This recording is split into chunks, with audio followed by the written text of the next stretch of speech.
할렐루야. 좋으신 하나님의 사랑과 은혜가 오늘 또 주님께 나와 예배하는 사랑하는 여러분에게 충만하게 임하시기를 주님의 이름으로 축원합니다. 오늘은 마가복음 9장 14절로 29절 말씀을 통해서 은혜 받은 자의 신앙생활, 이런 제목으로 말씀의 은혜를 나누려고 합니다. 오늘 본문 말씀의 내용은 9장 1절부터 시작이 됩니다. 1절부터 13절까지는 예수님의 변화산 모습이 기록되어 있어요. 예수님과 베드로와 야고보와 요한 이 세 명의 제자는 예수님과 함께 산 위에 올라가서 예수님의 변화하신 모습을 통해서 황홀한 광경을 보았습니다. 평생에 말로만 들어오던 엘리야와 모세의 모습도 보았습니다. 얼마나 황홀한 광경인지 베드로가 얼른 말합니다. 선생님, 제가 초막 3개를 짓겠습니다.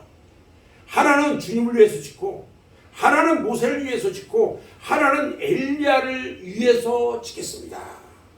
이렇게 말하니까 예수님이 이 말에 아무런 대답도 하지 않고요, 서둘러서 산 아래로 내려왔습니다. 그런데 산 아래에서 큰 사건이 벌어졌어요. 많은 무리가 모여들고 의기양양했던 바리새인과 서기관들이 거기에 남아있는 예수님의 나머지 9명의 제자들과 변론하고 있는 겁니다. 말이 변론이죠. 평소에 예수님에게 불만을 가지고 있던 바리새인과 서기관들은 이때다 싶어서 예수님의 제자들을 공격하고 궁지에 몰아넣고 있는 거예요. 그 이유는요, 어떤 사람이 자기 아들이 귀신이 들려가지고 간질병을 앓고 있어요. 백약이 다 무효입니다. 그래서 마지막으로 예수님을 찾아왔는데 그만 예수님이 계시질 않아요. 그의 제자들에게 부탁해서 고쳐달라고 했는데 예수님의 9명의 제자들이요, 하나같이 고치지를 못해요. 예수님의 9명의 제자들은 참으로 난감합니다. 쥐구멍이라도 있으면 들어가고 싶은 심정이에요. 그런데 이때 예수님이 산에서 내려오셨습니다. 사랑하는 여러분, 이 9명의 제자들의 모습을 한번 보시기 바랍니다. 이 9명의 제자들의 모습이요, 바로 오늘날 우리들의 모습이라는 것입니다. 그동안 3년씩이나 예수님을 따라다녀서 예수님처럼 능히 귀신을 쫓아낼 수 있을 텐데 제자들은 귀신을 쫓아내지 못했어요. 왜 그렇습니까? 지금까지 그들은요, 믿음 없이 살아왔기 때문에 그래요. 제자들이 이러지도 못하고 저러지도 못하고 있을 때에 예수님이 나타나셨어요. 이제는 9명의 제자들이요, 자신들이 염려하지 않아도 되고 바리새인과 서기관들과 그 날카롭게 힐난하는 사람도요, 시비도 예수님이 대신 듣고 막아주실 거예요. 참으로 얼마나 반가웠겠어요 예수님이. 오늘날 우리들도 마찬가지라는 거예요. 우리가 붙잡고 해결하지 못하는 어려운 문제나 공경에서 예수님이 책임져 주시고 해결해 주신다는 것을 여러분들은 믿으시기 바랍니다. 아멘. 아들의 병을 고쳐보려고 왔던 이 사람은요, 그만 실망하고 말았어요. 그런데요, 반신반의하는 마음으로 예수님께 간청합니다. 무엇을 하실 수만 있다면 내 아들의 병을 고쳐달라고.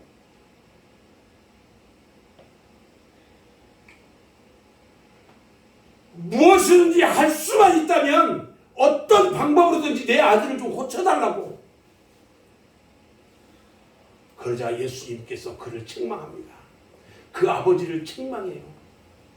할 수 있거든이 무슨 말이냐? 믿는 자에게는 능치 못한 일이 없느니라. 아멘. 아멘. 그리고 이 아버지가요, 내가 믿나이다. 나의 믿음 없는 것을 도와주소서.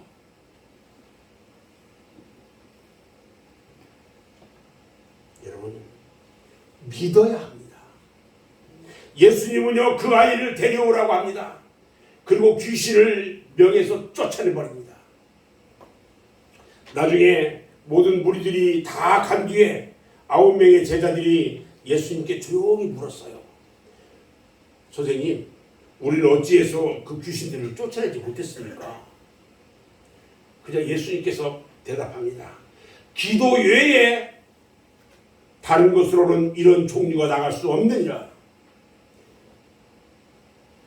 마태복음 17장 21절에도 보면요, 기도와 금식이 아니면 이런 유가 나갈 수 없느니라, 이렇게 나누기에 기록되어 있어요. 여러분, 귀신을 쫓아내는 데는요, 기도 위에는 어떤 것도 되지 않는다는 거예요. 아멘? 아멘. 기도해야 돼요. 기도하지 않으면 그 안에 귀신이 들어와 살아요. 오늘 본문 말씀은요, 은혜 받은 성도들이 어떻게 신앙생활을 해야 할 것인지 이것을 우리에게 말씀해 주고 있어요. 우리는 어떤 신앙생활을 하며 살아야 할까? 은혜 받은 성도들은요, 자기 일터에서 정말 충실해야 한다는 거예요. 오늘 변화산에서 예수님이 변화합니다. 어떻게 변하냐면, 변화산에서 눈과 같이 하얀 모습으로 변화돼요. 그리고 모세와 엘리야와 함께 말씀하시는 광경을 누가 봤어요? 베드로가 봤어요. 그리고 나서 그 모습을 보고 나서 바로 말합니다. 주여, 우리가 여기 있는 것이 너무 좋습니다. 지금 변화된 모습, 엘리야와 모세가 있는 모습, 그들의 모습, 평생에 그들의 말은 들었는데 그들의 모습을 본 적이 없잖아요. 만일 주께서 원하시면 내가 여기에다가 초막셋을 짓는데, 하나는 지금을 위해서, 하나는 모세를 위해서, 하나는 엘리야를 위해서 하겠습니다. 즉흥적으로 얘기했어요. 베드로가 이 말을 한 이 말 속에는요, 주님, 저 산 밑에 내려가 봐야 병자들만 있고요, 12여 개 그냥 파고드는 바리새인들 그 속에서요, 그렇게 사는 것보다는 여기가 훨씬 좋습니다. 이 말 뜻이 있는 거예요, 지금. 그런데 주님의 뜻은 그게 아니었어요. 예수님은 제자들을 재촉해가지고 서둘러서 하산해요. 지금 산에 내려와요.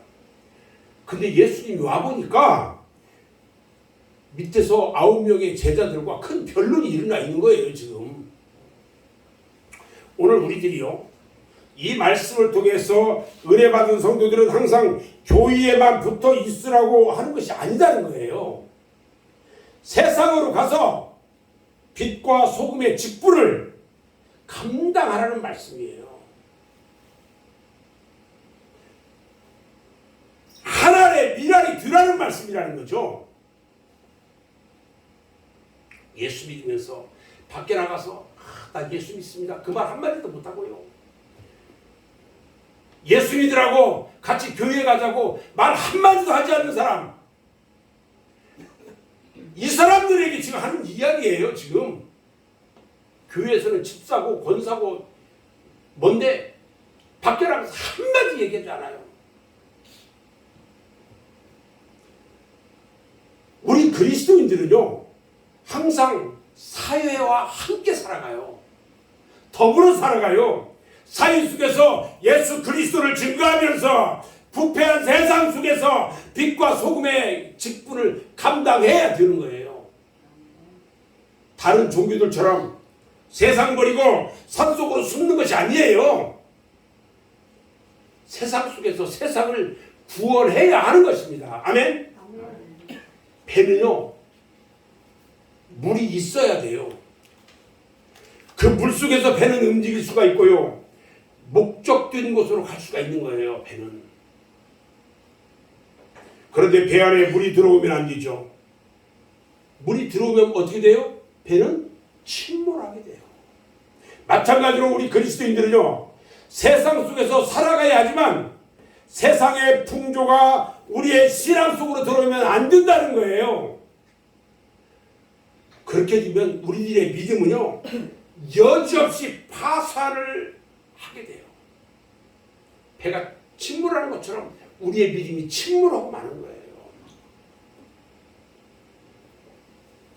사랑하는 여러분, 변화산에서 황홀한 광경을 보고 한평생 거기서 살았으면 좋겠다고 하던 베드로와 그의 무리들은요, 기다리는 사람들이 밑에서 있었단 말이죠. 바로 귀신 들려서 고통당하는 사람이 고침을 받으려고 기다리고 있었어요. 오늘날 우리들도요, 이제 교회에서 은혜를 받았으면 세상으로 내려가야 돼요. 그리고 가정으로 돌아가야 돼요. 일터로 돌아가야 돼요. 세상과 가정에는요, 구원의 손길을 기다리는 무리들이 너무너무 많다는 거예요. 그들을 향해서 예수 그리스도의 복음을 가지고 가서 복음을 전하고 그들을 구원해야 합니다. 아멘. 예수님은 마지막 감람산에서 승천하시기 전에요, 제자들에게 분부합니다. 마태복음 28장 19절 말씀을 보면, 너희는 가서 모든 민족을 제자로 삼아 아버지와 아들과 성령의 이름으로 세례를 베풀고 내가 너희에게 분부한 모든 것을 가르쳐 지키게 하라, 이리 말씀하셨고요. 사도행전 1장 8절 말씀에 오직 성령이 너희에게 임하시면 너희가 권능을 받고 예루살렘과 온 유대와 사마리아 땅끝까지 이르러 내 증인이 되리라 말씀하셨어요. 아멘. 지난 한 주간 동안 우리 권사님이 사모님하고 전화통화를 했어요. 미장원에 갔는데 미장원 원장이 우리 권사님이 우리 교회 목사님 성격 너무너무 멋있다고, 잘한다고, 너무 좋다고 막 자랑을 하면서니까 그분이 교회 나간 지 얼마 안 됐는가 봐요. 거기를 가고 싶다고. 그러니까 한 주간 동안 우리 권사님이 기도하면서 준비를 했어요. 근데 그분이 다른 교회 나가시는 분이에요. 나간 지 얼마 안 됐는데 한번 가보자고. 오늘 와가지고 그분이 내가 이 토요일날 좀 가서 같이 얘기를 했어야 되는데 못했다고. 와서 그 얘기를 해요. 내일 또 같이 그 미장원에 가겠대요. 가서 또 얘기하고 싶대요. 여러분, 반드시 은혜를 받았으면요, 받은 은혜를 사장시켜 놓는 것이 아니라 그것을 활용해서 많은 달란트를 남겨야 되는 겁니다. 만약 달란트를 남기지 못하면 주님으로부터 책망을 면할 수가 없는 거예요. 두 번째는요, 믿음이 있는 성도가 돼야 돼요. 예수님은 제자들의 믿음 없는 것을 책망했어요. 오늘 본문 19절 말씀에 보니까 믿음이 없는 세대여, 내가 얼마나 너희와 함께 있으며 얼마나 너희에게 참으리요, 이렇게 말합니다. 요한복음 20장 27절 말씀에도요, 믿음 없는 자가 되지 말고 믿는 자가 되라 말씀하셔요. 오늘 자기 아들을 고치려고 예수님을 찾아온 그 아비가요, 예수님께 말합니다. 무엇을 하실 수 있거든 우리를 불쌍히 여기사 도와주옵소서. 무엇을 하실 수 있거든. 우리 주님이요, 할 수 있거든이 무슨 말이냐. 믿는 자에게는 능치 못할 일이 없느니라. 할렐루야. 아멘. 크게 하세요. 아멘. 예수님은요 항상 믿음 있는 자를 칭찬했어요. 누가복음 7장 9절 말씀에서요, 예수님께서 가버나움에 가셨을 때에 한 백부장이 와가지고요 자기 하의를 고쳐달라고 합니다. 그러니까 그를 칭찬하면서 내가 너희에게 이르노니 이스라엘 중에서도 이만한 믿음을 만나보지 못하였노라 말씀하셨어요. 그뿐만 아니라 예수님은 병을 고치실 때요, 네 믿음이 너를 낫게 하였느니라 이런 말씀도 하셨고요, 또 네 믿음대로 될지어다 이렇게도 말씀하셨고요, 내 믿음이 너를 구원하였느니라 이렇게 말씀하셨어요. 믿음은요 성도들의 자본이에요. 자본이 많은 사람은 사업을 잘 할 수가 있어요. 우리 주입사님 사업하시니까 자본이 없으면요 사업 아무것도 못해요. 자본이 많은 사람은 사업을 할 수가 있어요. 우리들은요 믿음의 자본을 많이 가지고 있어야 합니다. 우리 주님이 칭찬하시는 담대한 믿음을 가지고 받은 은혜를 쏟지 않고 항상 승리하는 여러분 모두가 되기를 주님의 이름으로 축원합니다. 아멘. 세 번째요, 기도의 능력은요 어디에서 기적의 능력은 어디에 시작되냐면 기도에서부터 시작돼요. 기적의 능력. 자, 오늘 모든 일이 다 끝난 후에 예수님의 9 제자들이 예수님께 조용히 묻습니다. 우리들은 어찌해서 그 귀신들을 쫓아내지 못했을까요? 이렇게 물어보는 제자들에게 우리 주님께서 기도 외에 다른 것으로는 어떤 종류가 나갈 수 없느니라. 기도하지 않으면 귀신 못 쫓아내요. 예수님이 승천하신 후에요 사도들이 마가 다락방에 모여서 열심히 기도할 때에 불같은 성령이 그들에게 임했고요 진동의 역사가 일어난 겁니다. 사도행전 4장 31절 말씀을 보면요, 빌기를 다하며 즉 기도를 다 끝나니까 모인 곳이 진동하더니 우리가 다 성령이 충만하여 담대히 하나님의 말씀을 전했다고 말하고 있고요. 야고보서 5장 16절에도 보니까요, 그러므로 너희 죄를 서로 고백하며 병이 낫기를 위하여 서로 기도하라. 의인의 간구는 역사하는 힘이 큼이니라 말씀하셨어요. 또 5장 17절 말씀에도 보니까요, 엘리야는 우리와 성정이 같은 사람이로되 그가 비가 오지 않기를 간절히 기도한즉 3년 6개월 동안 땅에 비가 오지 아니하고 다시 기도하니 하늘이 비를 주고 땅이 열매를 맺었다 이렇게 말씀합니다. 우리 믿는 성도들이요 은혜를 오랫동안 간직할 수 있는 방법은 뭐냐? 모든 일에 기도로서 행하는 거예요.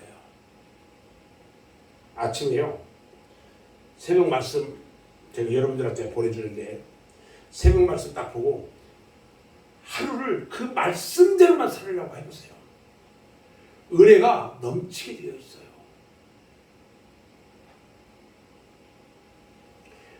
야고보서 4장 17절 말씀에 보면요, 믿음으로 행치 않는 것이 뭐라고요? 죄라고 말했어요. 믿음으로 행치 않는 것이 죄래요, 죄.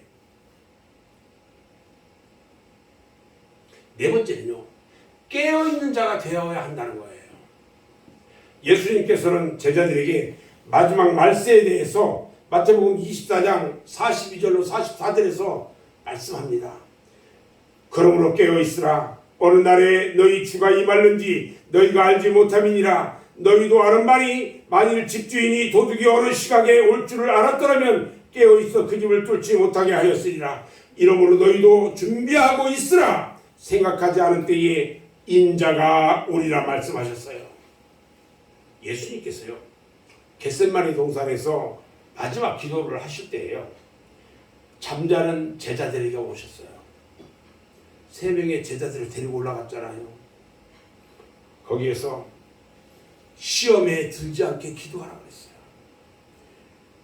시험에 들지 않게 기도하라고 그랬어요. 사도 바울이요, 고린도 교회 성도들에게 당부합니다. 깨어 믿음에 굳게 서서 남자답게 강건하라 그랬어요. 그리고 에베소 교인들에게요, 모든 기도와 간구를 하되 항상 성령 안에서 기도하고 이를 위하여 깨어 구하기를 항상 힘쓰라 말씀하십니다. 데살로니가전서 5장 6절에서 보니까요, 데살로니가 교인들에게 그러므로 우리는 다른 이들과 같이 자지 말고 오직 깨어 정신을 차릴지라 그랬어요. 깨어 정신을 차리래요, 여러분. 사도 베드로가요, 베드로전서 5장 8절에서 근실하라 깨어라 너희 대적마귀가 우는 사자같이 돌아다니며 삼킬 자를 찾나니 너희는 믿음을 굳건하게 하여 그를 대적하라고 했어.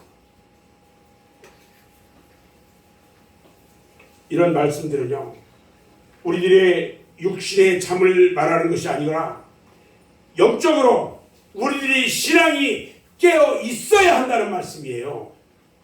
깨어 있지 못하면 잠들어 있을 때에 사탄이 와서 가라지를 뿌려요. 그렇기 때문에 우리의 신앙은 항상 깨어 있어야 한다는 거예요.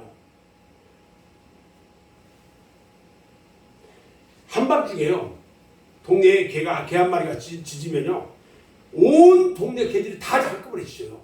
온 동네가 시끄러워요.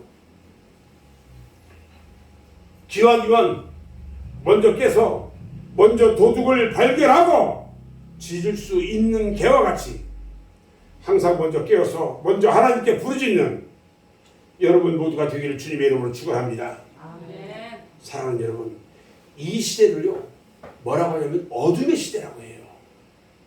이 어둠의 시대를 깨울 수 있는 영적 파수꾼이 다 되기를 주님의 이름으로 축원합니다. 아멘. 마지막 5번째요, 사명을 감당해야 한다는 거예요. 우리 성도들이 은혜의 생활을 하는 방법 중에 하나가 바로 사명을 감당하는 거예요. 우리 주님은요, 우리들에게 사명을 주셨어요. 그 사명이 뭐냐면 바로 영혼 구원하는 거예요. 우리 주님께서 강고라에 데려다가 내 집을 재우라고 하셨고요, 한 생명이 천하보다 귀하다고 말씀하셨어요. 이제 우리들은 주님께서 말씀하신 너희는 온 천하에 다니며 만민에게 복음을 전파하라고 하신 말씀대로 열심히 복음을 전파해서 하나님의 뜻을 이루고 주님의 명령에 순종하는 성도가 돼서 이 마지막 말세 때에 항상 은혜가 충만한 생활을 하며 승리하는 여러분들이 되어야 하겠다는 것입니다. 사도 바울은요, 그가 예수님을 영접한 뒤에 일생 동안 복음 증거를 하다가요, 로마 옥중에서 순교를 했어요. 바울은 말합니다.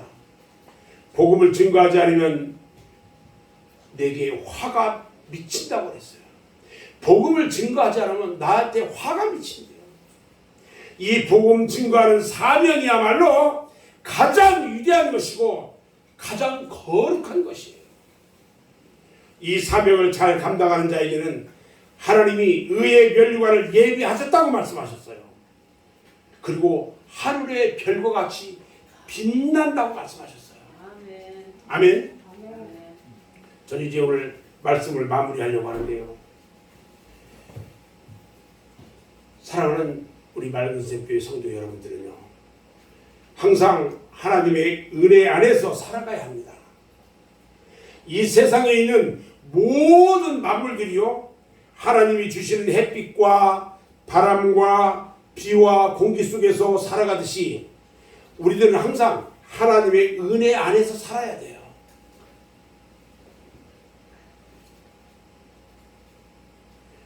등산하는 사람들이요, 높은 산에 올라가면 그곳에는 산소가 부족해가지고 숨을 쉬기가 어렵다고 합니다. 그래서 산소 결핍증으로 두통도 오고 어지럼증도 오는 증세가 생긴대요. 사람은 산소가 부족하면 살 수가 없어요. 마찬가지로 우리 성도들도요, 아니 우리 인간들은 하나님의 은혜 안에서 살아야 돼요. 하나님의 은혜 결핍증에 걸리지 말아야 된다는 거예요. 오늘 또 내일 또 모레도 항상 은혜에 충만한 생활을 해야 합니다.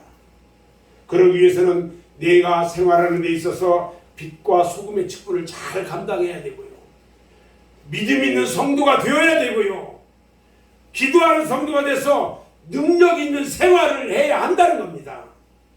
항상 영적으로 깨어있는 그런 자들이 되어야 된다는 거죠.